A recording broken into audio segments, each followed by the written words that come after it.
Bonjour et bienvenue. Aujourd'hui, on va plonger dans un outil assez essentiel quand on parle de sécurité numérique. KeePass, ce fameux gestionnaire de mots de passe, celui qui est gratuit et open source. L'idée, c'est de voir ensemble ce que c'est vraiment, pourquoi c'est pertinent, comment ça fonctionne, la sécurité, puis tout ce qu'il y a autour. Pour ça, on s'est appuyé sur les sources officielles, le site kipass.info, la page SourceForge aussi pour voir un peu sa popularité. On a regardé l'article Wikipédia en français qui est pas mal fait et le wiki d'Ubuntu FR qui détaille les versions pour Linux. Le point de départ, on le connaît toutes et tous, c'est cette multiplication des mots de passe, email, boulot, banque, réseaux sociaux. C'est juste ingérable. Et on sait bien que mettre le même partout, c'est vraiment pas une bonne idée. KeePass se présente un peu comme la solution miracle. Alors, déballons tout ça. Qu'est-ce que c'est exactement KeePass point point. Mais en gros, KeePass, c'est comme un coffre-fort numérique. Un endroit sécurisé où on va stocker tous ces mots de passe. Mais aussi d'autres infos sensibles, hein. Ça peut être des numéros de série, des notes confidentielles. Tout ça est regroupé dans un unique fichier, une base de données, qui est chiffrée. Le fichier finit souvent par .kdb ou .kdbx. Et ce fichier, il est protégé, verrouillé, par ce qu'on appelle une clé principale. Une clé principale, c'est-à-dire qu'est-ce que ça recouvre? Alors, la clé principale, c'est le sésame qui garde tous les autres secrets. Ça peut prendre plusieurs formes. Le plus souvent, c'est un mot de passe maître très solide et unique. C'est le seul qu'il faut absolument retenir. Mais ça peut aussi être un fichier clé. C'est un fichier quelconque, hein, une image, un document texte, peu importe, qui est stocké sur l'ordinateur ou sur une clé USB. KeePass va l'utiliser pour vérifier l'identité.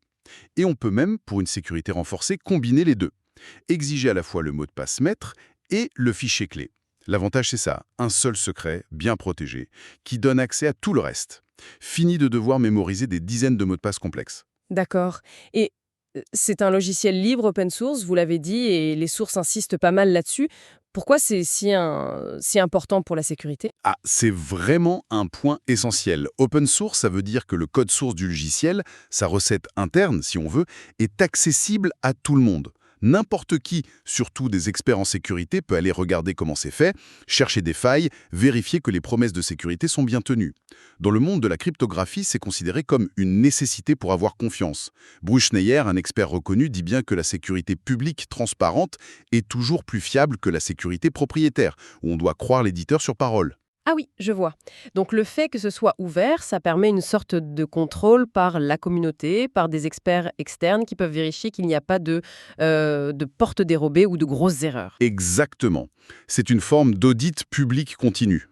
Ça ne garantit jamais zéro défaut, hein, aucun logiciel n'est parfait, mais ça rend très difficile de cacher volontairement une fonction malveillante et ça aide beaucoup à trouver et corriger les bugs de sécurité rapidement quand ils sont découverts. C'est une démarche de confiance basée sur la preuve, pas juste sur la réputation. Très clair. Alors pour continuer à y voir clair, il faut savoir qu'il y a en fait deux branches principales de KeePass. La version 1.x et la 2.x. C'est bien ça? Oui, tout à fait. C'est une distinction importante, à la fois historique et technique. La branche 1.x, c'est la plus ancienne, elle a été écrite en C++, initialement conçue pour Windows. Elle utilise l'ancien format de fichier, le .kdb. Elle est plus simple, plus légère, disons, mais aussi moins riche en fonctionnalités et moins adaptée nativement à d'autres systèmes que Windows. Et la 2.x, c'est celle qu'on trouve le plus souvent maintenant, j'imagine. Les chiffres de téléchargement sur SourceForge le montrent bien, non? Oui, c'est ça. La version 2.x, c'est une réécriture complète en C#, un autre langage. Elle s'appuie sur les technologies .NET de Microsoft ou son équivalent libre, Mono. Le gros avantage, c'est sa portabilité. Elle fonctionne très bien sous Windows, bien sûr, mais aussi nativement sous Linux et macOS grâce à Mono. Elle utilise un format de fichier plus moderne, le KDBX, et elle apporte beaucoup plus de fonctionnalités. On peut joindre plusieurs fichiers à une entrée, la synchronisation est plus avancée, il y a un historique des changements, on peut même l'utiliser à plusieurs sur une base partagée. D'accord. Donc en gros, si on commence avec KeePass aujourd'hui, la version 2.x, c'est un peu le choix par défaut pour la plupart des usages, surtout si on utilise différents appareils. En général, oui, la version 2.x est plus moderne, plus flexible. La 1.x peut encore servir dans des cas très spécifiques, peut-être sur de très vieilles configurations Windows où on veut le minimum de dépendance. Mais pour un usage courant multi-appareil, la 2.x est clairement plus adaptée. Ok. Alors parlons un peu de ces fonctionnalités qui rendent KeePass pratique. Au-delà du stockage, qu'est-ce qui fait sa force au quotidien? Alors, il y a plusieurs choses. D'abord, le chiffrement en lui-même. KeePass utilise des algos très costauds. AES 256, par défaut, c'est un standard militaire et industriel.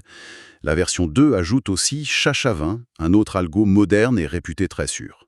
Et pour nous aider à créer ces fameux mots de passe uniques et compliqués qu'on devrait utiliser partout. Ah bah oui, parce que c'est bien beau de dire qu'il faut des mots de passe forts, mais il faut les générer. Et là, KeePass a un générateur de mots de passe intégré. Il est très configurable, on peut choisir la longueur, les types de caractères, majuscules, minuscules, chiffres, symboles, et il y crée des mots de passe vraiment aléatoires. C'est indispensable pour avoir une bonne hygiène numérique. Une fonction dont on entend beaucoup parler, c'est l'autotype. Ça semble être un gros plus, non? Oui, l'autotype, ou saisie automatique, c'est une des fonctionnalités phares de KeePass. C'est très, très pratique. Le principe est simple.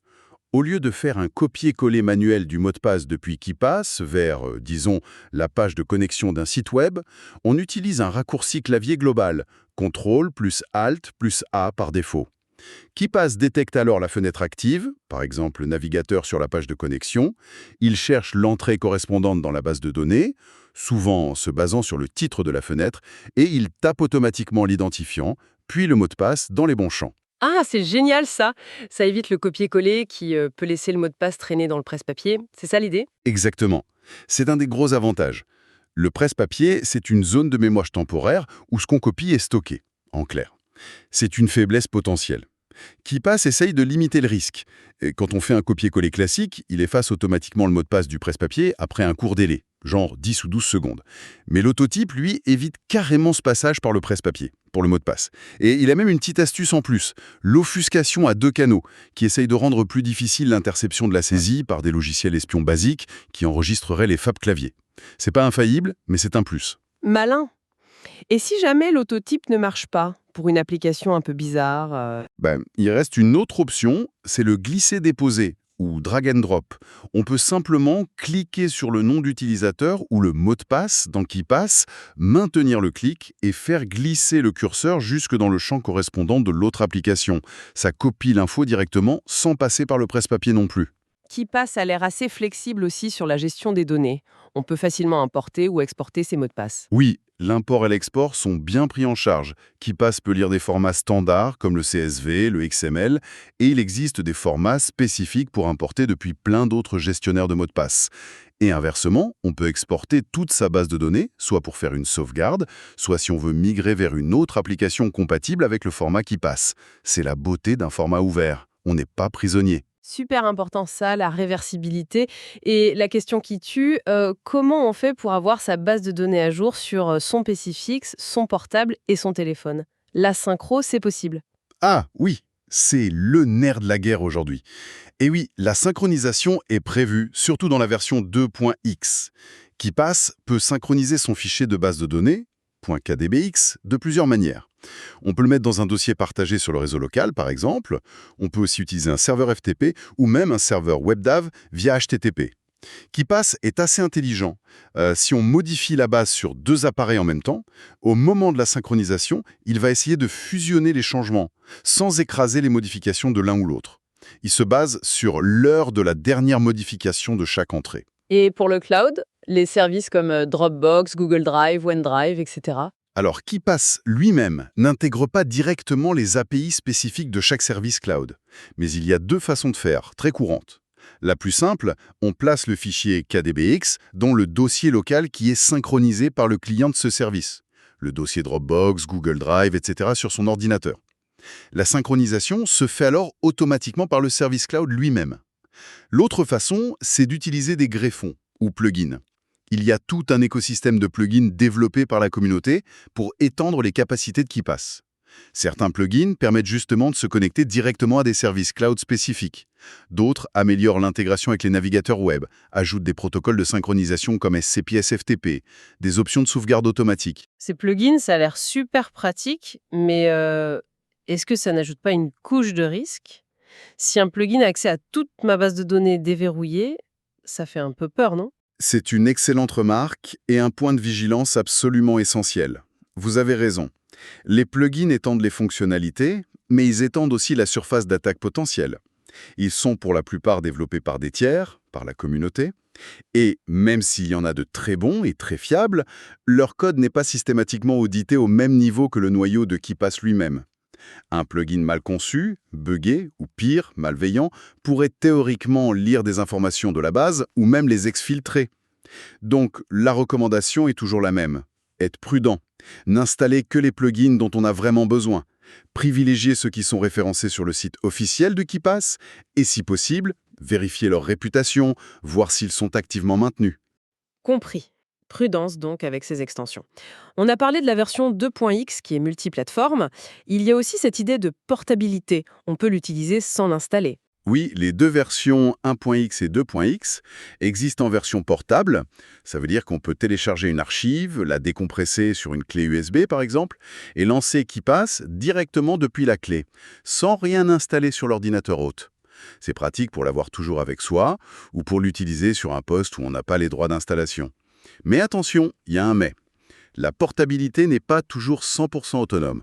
Pour la version 2.x, il faut que le framework .NET sous Windows ou Mono sous Linux macOS soit déjà présent sur la machine où on veut l'exécuter. Pour la version 1.x, sur de très vieux Windows, il pouvait avoir besoin d'un composant appelé GDI+. Donc portable, oui, mais avec parfois des prérequis sur le système hôte. D'accord, c'est bon à savoir. Bon, on a une bonne image de l'outil, mais revenons un peu plus en détail sur la sécurité. On a parlé du presse-papier, des plugins. Y a-t-il d'autres points faibles connus ou des risques spécifiques à qui passe? Le risque numéro 1, qui n'est pas spécifique à KeePass, mais concerne tous les gestionnaires de mots de passe, et même tout ce qu'on tape au clavier, c'est l'infection de la machine par un logiciel malveillant. Typiquement, un enregistreur de frappe, un keylogger.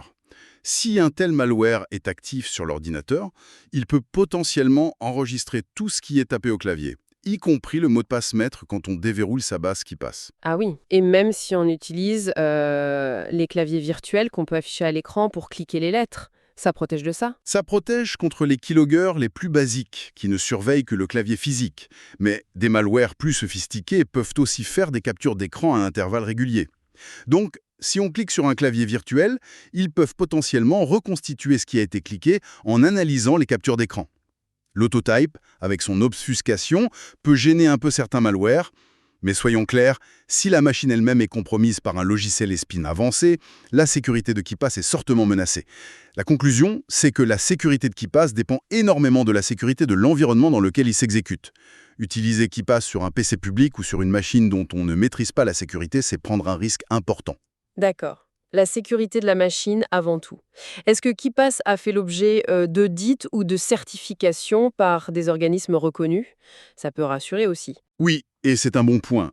En France, par exemple, l'ANSSI, l'Agence nationale de la sécurité des systèmes d'information, a attribué une certification de sécurité de premier niveau, CSPN, à KeePass. C'était pour la version 2.10, en 2010. C'est une reconnaissance intéressante, ça montre qu'à l'époque, après analyse, l'outil était jugé comme offrant un bon niveau de sécurité de base. Il faut quand même nuancer. La certification porte sur une version précise à un instant T.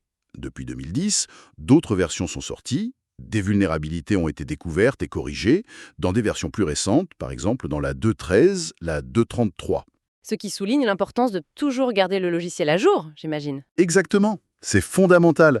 En plus de la certification NSSI, KeePass a aussi été retenu pour participer à des audits de sécurité financés par la Commission européenne, dans le cadre du projet UFOSA, qui visait à améliorer la sécurité de logiciels libres critiques. Le fait qu'il ait été sélectionné parmi de nombreux projets montre sa reconnaissance et son importance dans l'écosystème open source européen. Ces audits ont d'ailleurs permis d'identifier certains points améliorés qui ont ensuite été corrigés. D'accord. Donc, si on résume les bonnes pratiques pour la sécurité avec KeePass, un mot de passe maître ou un fichier clé vraiment très costé et bien protégé, faire très attention à la sécurité globale de l'ordinateur qu'on utilise, être sélectif et prudent avec les plugins et surtout maintenir KeePass à jour avec la dernière version stable. C'est ça, c'est exactement ça. La sécurité, c'est un ensemble. KeePass est un maillon robuste, mais il faut aussi veiller aux autres maillons, la machine et ses propres comportements. Ne pas cliquer sur n'importe quoi, faire attention au phishing, les règles habituelles. Un truc qui est assez fascinant avec KeePass, c'est que ce n'est pas juste le logiciel créé par Dominique Reichel. C'est aussi devenu une sorte de standard de fait. Le format de fichier, .kdb ou .kdbx, il est compris par plein d'autres applications, non? Tout à fait. C'est vraiment la force d'avoir un format de fichier ouvert et bien documenté. Ça a permis l'émergence de tout un écosystème d'applications compatibles développées par la communauté. Ces applications alternatives répondent parfois à des besoins spécifiques, offrent des interfaces différentes ou sont optimisées pour certains systèmes d'exploitation. Et dans cet écosystème, il y a des noms qui reviennent souvent. Les sources parlent beaucoup de KeePass XC, par exemple. Oui, KeePass-XC est sans doute aujourd'hui l'alternative la plus connue et la plus activement développée. C'est ce qu'on appelle un fork, c'est-à-dire un projet dérivé qui a pris son indépendance. À l'origine, il dérivait de KeePassX, qui était lui-même un portage, mais qui est devenu un peu inactif. KeePassXC était écrit en C++, il utilise une bibliothèque graphique appelée Qt, ce qui lui permet de fonctionner nativement, sans dépendance comme Mono ou .NET, sur Windows, macOS et Linux. Il est réputé pour sa bonne intégration aux environnements de bureau modernes et il est souvent recommandé comme le choix principal, notamment sous Linux. C'est donc une vraie alternative à KeePass 2.x, mais avec une technologie différente sous le capot. C'est ça. Il est entièrement compatible avec les fichiers .kdbx de KeePass 2.x. Il offre globalement les mêmes fonctionnalités essentielles et même quelques spécificités comme une intégration avec les agents SSH ou le support du protocole FIDO de WebAuthn pour déverrouiller la base. Et il a une équipe de développement communautaire très réactive. Intéressant. Et à part KeePass XC, il y a d'autres acteurs notables dans cette galaxie KeePass? Oui, il y en a pas mal. Pour les mobiles, par exemple, sur Android, on trouve souvent KeePass DX et KeePass Droid qui sont très populaires. Sur iOS, il y a KaiPass ou Strongbox, entre autres. Il y a même des solutions web, comme KeyWeb, qui est une application web qu'on peut héberger soi-même ou utiliser en ligne, et qui permet d'ouvrir son fichier .kdbx directement dans le navigateur, par exemple synchronisé depuis Dropbox. Et pour ceux qui aiment la ligne de commande, il y a des outils comme KPCLI ou KeePassC. Ça montre vraiment la vitalité et la diversité de cet écosystème, basé sur un format ouvert.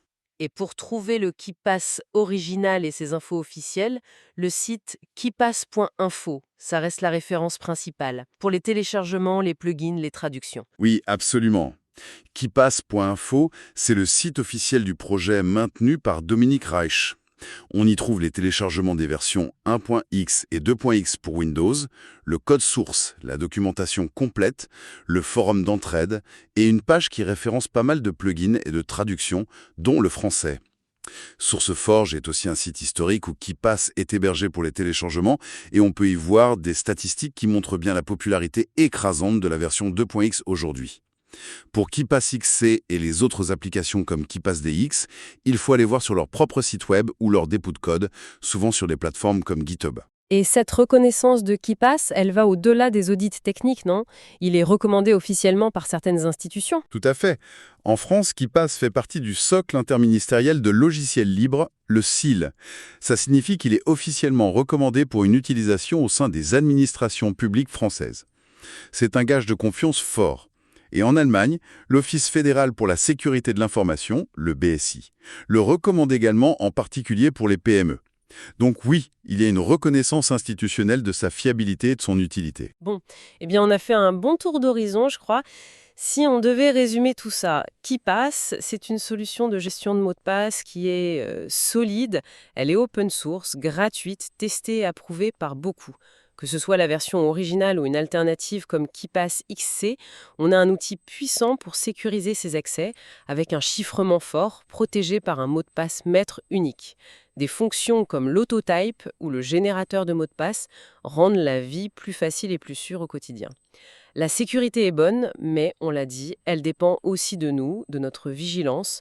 Attention aux malwares, aux plugins qu'on installe et pensez à faire les mises à jour. Au final, c'est un excellent moyen de reprendre le contrôle sur cette jungle des mots de passe, non? Oui, absolument. C'est un outil qui donne vraiment les moyens d'améliorer concrètement sa sécurité personnelle ou professionnelle face à la multiplication des comptes en ligne. Et si on prend un peu de recul, l'histoire de KeePass et de tout son écosystème, ça illustre bien deux choses importantes, je trouve.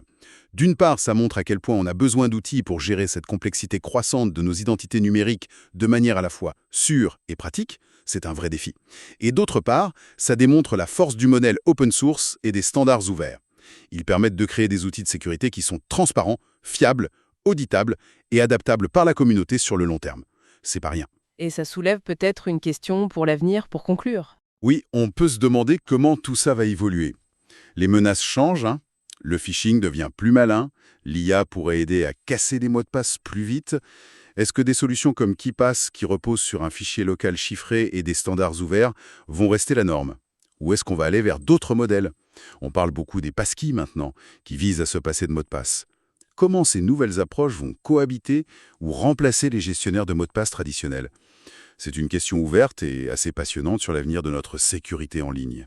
Une belle question pour terminer cette exploration. Merci beaucoup pour tous ces éclaircissements sur KeePass et son univers.